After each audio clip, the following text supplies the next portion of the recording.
Welcome to Trench Diaries. This is Iron Coffins Part 41. Meanwhile, December had arrived with ice and snow. The biting storms from the east foretold a long winter. And the difficulties with my 3 officers made my mood as bleak as the dismal grey days. They were not only too young for a responsible position aboard an experienced frontline boat, but they were also immature and very inexperienced. They were more of a problem than a help. Moreover, they were not treated with the necessary respect due to them as superiors by the seasoned sailors. Men with long service records and high honors were not willing to follow the incomprehensible orders of inexperienced newcomers. I was aware that the crew's balance was disturbed, and I repeatedly appealed to the personnel department for the assignment of frontline experienced officers. This normal request, which would have been accepted without any objection a year ago, even if the commander's wishes were recognized as whimsical, was flatly denied. Although my concern for the boat's survival and thus the crew's lives underpinned my request, leadership's response was all too clear. Why bother anymore? The lifespan of a boat was far too short for a careful selection of the crew to be worthwhile.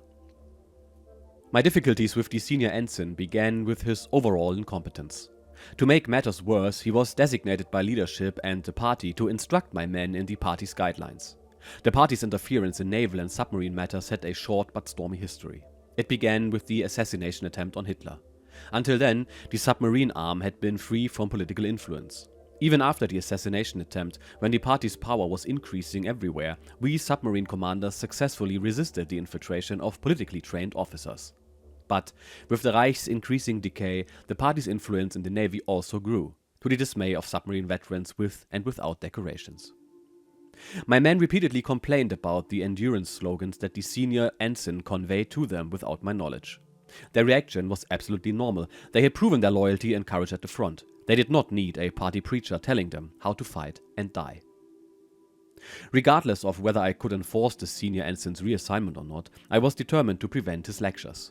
I summoned my 3 officers for a meeting in my room and made it clear to them that they had not yet proven themselves for their positions aboard U-953 and that their days were numbered if they did not adhere to my training program and prepare accordingly for the upcoming mission. Additionally, I assigned the senior ensign numerous smaller duties, leaving him no time for his party speeches. In the second week of December, the activity in the harbor and the base had significantly increased. It hinted at a spring offensive of our forces at sea. Within 10 days, 5 boats of the Type 7, outdated models like ours, had arrived from the Baltic Sea. The barracks buzzed with new life and the shipyard echoed with the sound of hammers and rivets. But these boats did not promise any dramatic change in our situation at sea. They had everything in common with our antiquated U-953, and all this activity could not halt our declining war fortunes. But suddenly, a brilliant offensive by our troops in the west lit up the dark horizon. It sparked new hope for a victory for our forces. In the early morning hours of December the 16th, our armies launched a massive counterattack in the Anglo-American lines in the Ardennes. The Reich's radio stations announced victories and astonishing progress in the first hours of our assault. The long-promised great offensive had finally materialized. We were finally marching west again, and our divisions would not stop until the last Allied soldier was driven back into the sea. I listened intently to the news and the blaring fanfares with a mix of hope, concern, and cautious evaluation of the reports. Although the mass attack initially forced enormous successes, the advance was limited to a too narrow front section. A deeper penetration into the enemy's rear was not possible from the outset. As the days passed and the news from the west slowly dried up, my hopes waned and my worries grew. A week after we had been roused by the fanfares and the sounds of marching music, the voices that had proclaimed a swift victories to us fell silent. The offensive had been halted by ice, snow and mud and was stopped by fresh Allied troops hastily thrown into the breach. By Christmas Eve, our prospects for victory had evaporated. Christmas at the base was quiet and solemn, at least until midnight. I had made the evening rounds to the various rooms and said an encouraging word here and there, which was basically not necessary for my men.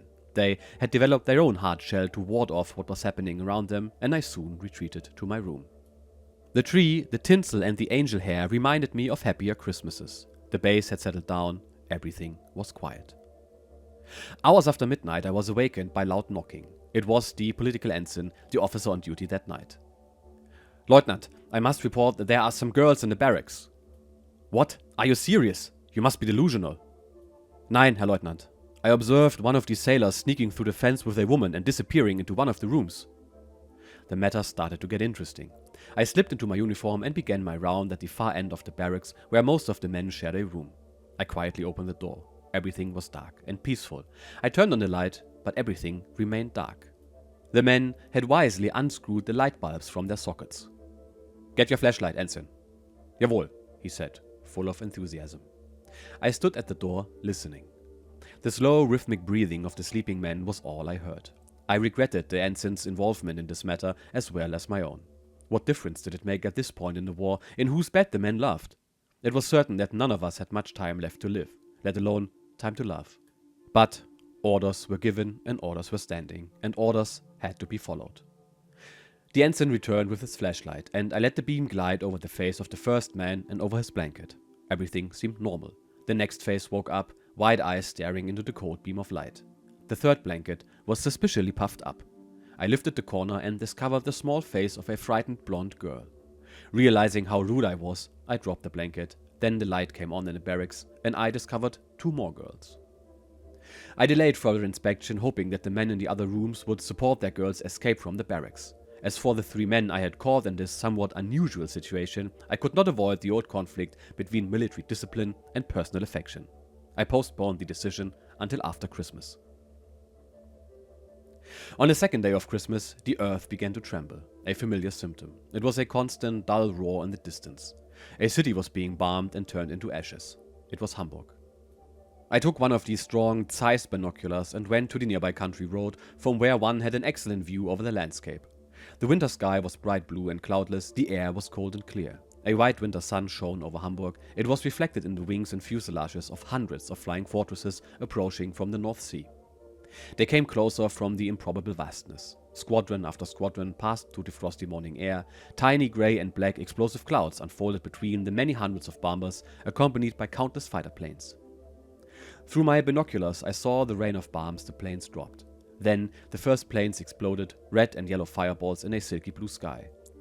I saw burning planes swirling through the air and our Messerschmitt fighters diving like hawks on the bombers. The ground trembled under my feet, many kilometers away from the actual hell. Thousands of innocent people who had prayed for merciful fate on Christmas Eve were now shattered and burned. I thought of my parents and my sister who had met the same death. What a miserable, hideous war, where capable men and highly developed war machines were used to kill the helpless and harmless. I imagined and firmly believed that my war at sea was different. It was a war where ships were used to sink other ships and destroy weapons before they could be used for destruction and devastation. But no matter how one waged and fought their war, the end result was indivisible, unaffected by all who were involved. Dying on a gigantic scale had become such a habit that life seemed insignificant. Even the once common joys of life suddenly seemed strangely insignificant as well. My bitterness about the war and the gross mistakes of our leadership, who trivialized our sacrifices, became increasingly unbearable in early January 1945. After spending the days between Christmas and New Year trying in vain to speed up work on our boat, I received orders to report to Admiral Dönitz at his headquarters east of Berlin. It was an unexpected order. For some time, the Lion, as we called him, had been distancing himself further and further from the front and his commanders. In the years of glorious victories, he had visited his men at every opportunity in the western bases. Later, when he became Commander-in-Chief of the Navy, his frequent visits ceased. Instead, his commanders saw him in the cool atmosphere of his headquarters in Paris.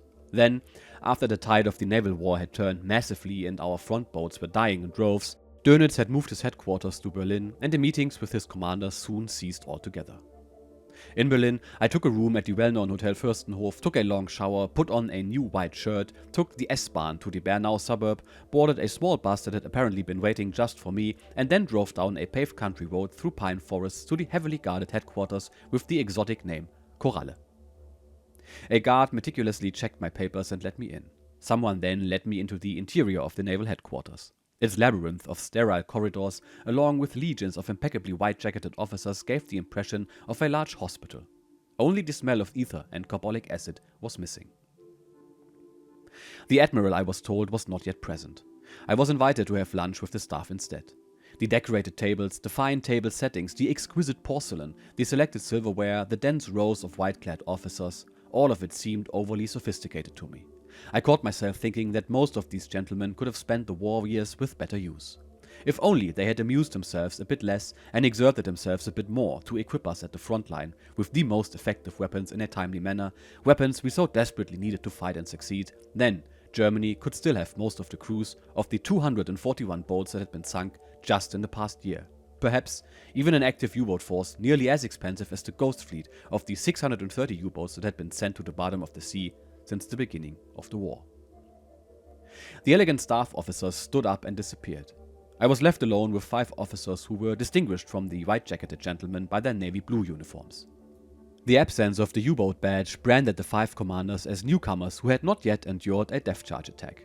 To my surprise, I learned that they were commanders of new boats in a series that was already outdated when commissioned. They had completed their training and were just about to embark on their first combat patrol when they too were summoned to their commander. I looked at them with a furtive glance and saw dead men. They hardly stood a chance of surviving their first mission, and although they were men of high intelligence and had received first-class training, they were extremely vulnerable. Their flaw was that they had not grown up at the front. Without their own experience of the gigantic defensive measures of the enemy, without the hard lessons of the front, they neither had the instinct nor the skill to successfully deal with unknown conditions. Without frontline experience, their boats were iron coffins. But it wasn't their fault. They were all as young as I was. We believed and obeyed, and we had sworn obedience. After a short wait, we were informed that the Lion was ready to receive us. We entered a large, bright room. Dönitz stood by the window. The winter sunlight fell over his pale face. He had aged considerably since I had last seen him in the fall of 1941 in Lorient on that hot autumn day when he had pinned the Iron Cross on my jacket. He had become thinner, narrower, and less dynamic. The Admiral shook our hands and pointed to a row of chairs opposite his desk. For a few seconds, he paced nervously back and forth. Then he began to speak. He spoke slowly, each word well considered, quite unlike his energetic, fiery manner of earlier years. But he was full of confidence and optimism. He spoke of the need for further sacrifices and new developments that would soon favorably influence the U-boat war. He reiterated his previous statements that we had to continue our missions until the new boats were deployed to tie down the Allied naval forces in their own waters and prevent them from advancing into the sea areas still controlled by our units.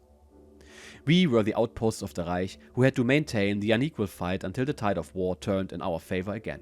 Then we would also be rewarded with the command of a new boat.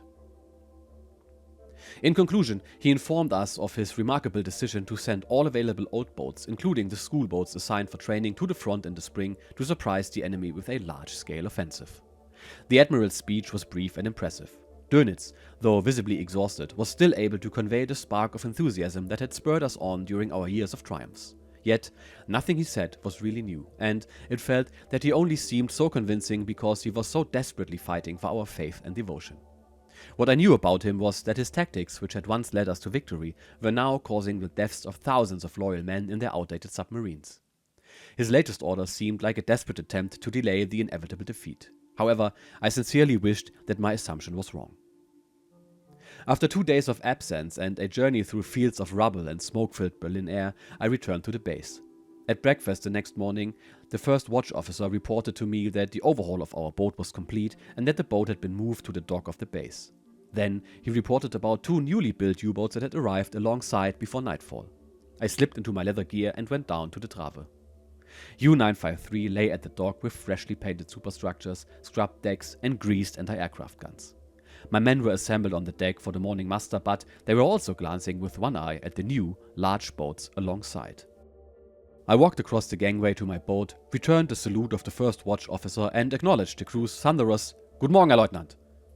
I reported on my meeting with the Lion and told the men that we would have to make one more run against the enemy with our old Brave boat before we would get a new one of the type docked alongside. I made this promise believing that Dönitz would keep his word. My inspection of U-953 went satisfactory. The shipyard had done good work. The boat, which had suffered from all kinds of old age diseases, was seaworthy again and surprised me with some completely new features. A hydraulic snorkel system with a significantly improved float had replaced the old primitive device. 2 new diesels and a new battery system promised a journey without failures. The stench of decay had given way to the good smell of fresh paint. U-953 was once again ready for the front. However, interest in my boat was overshadowed by the presence of the 2 new boats which had since drawn my attention. I crossed the narrow gangplank to the large whale lying next to us and asked the guard on deck. Is the commander on board? Jawohl, Herr Leutnant. What's your commander's name? It's Kapitänleutnant Siegmann. What a coincidence! My old commander from U-230.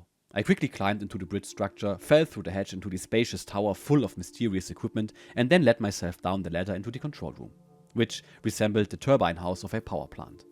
I recognized Siegmann in his niche in the fourth section. He had his back turned to me. I leaned through the pressure-proof door and said, "Good morning, Kapitänleutnant. Reporting obediently on board." He spun around. "Is that really you? What the hell brings you to this lousy port?" "I came from Norway to turn my old sloop into a new boat," I answered.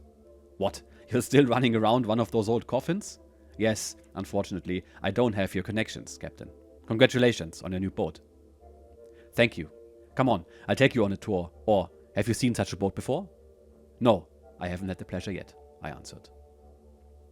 On the way to the bow room, Siegmann briefly reported that he had swapped his old U-230 for his wonder boat in the spring of last year, that Friedrich was still his first officer, and that he was able to fill some key positions with men from U-230.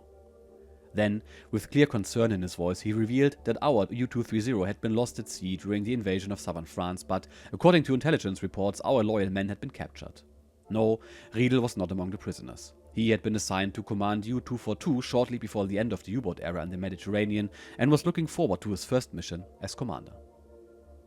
We had reached the bow compartment. 6 torpedo tubes instead of our 4 jutted into the large room. The pressure hull had mounts for 14 torpedoes.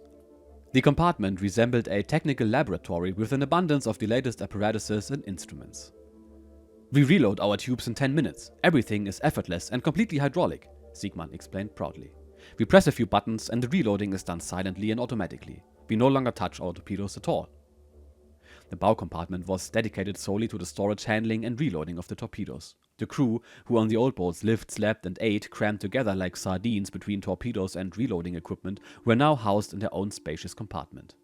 NCOs, senior sergeants and officers' quarters resembled luxury cabins on ocean liners. The displacement of this boat was nearly 3 times that of U-953. Siegmann continued to explain. "You will be surprised to hear that we are faster underwater than on the surface. We can maintain a submerged speed of 70 nautical miles for several hours without completely draining our batteries." "That means you can revive the old convoy battles in a submerged state," I said. "More than that, we are not only faster than the old boats and many destroyers, but we can also fire from a depth of 50 meters without actually seeing the targets. We dive almost twice as deep as you with your old diving tube, and we easily outrun any destroyer." "This makes the boat practically invulnerable," I said. "Correct. The high underwater speed allows us to attack and escape without being detected or located. A new fire control computer gives us 100% accuracy. Our new snorkel deploys and retracts in the same way as the periscope. It allows us to recharge the batteries more quickly. This boat is the ultimate submarine." What we had been told for months was indeed true. The new wonder boats actually existed. The proof was overwhelming. They were marvels of technology. Deployed in sufficient numbers, these boats could still force the Allies into a defensive position at sea. If only the fronts in the east and the west held out long enough. I invited Siegmann to lunch. However, he regretted having to decline. He had promised his wife to spend the weekend with his family in the countryside near Hamburg, and the train left Lübeck in less than an hour. We parted with a heavy handshake and wished each other luck and success, but we both knew that our good wishes were merely well-meaning phrases and that a giant wall stood between us. His boat gave him all the guarantees of surviving and seeing the end of the war. My boat condemned me to certain death. With growing bitterness and great concern for my crew, I prepared for an early morning departure. With the turn of the year of 1945, the war is most certainly going to end soon. Morale still seems high, but the specter of death appears all present for Herbert. But he gets to visit one of the new Type 21 submarines, which is commanded by one of his friends, no less. Now, the Type 21 U-boat at the time was quite revolutionary, and it still is very impressive today.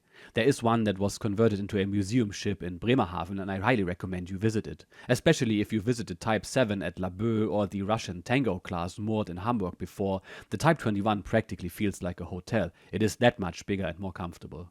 But even though they were technological marvels at the time, they came much too late and could not turn the tides of the war at any point. As for Herbert, he has to go out with an upgraded yet still obsolete boat again. We will see how it turns out next time. Until then, I will see you. Cheers and bye bye.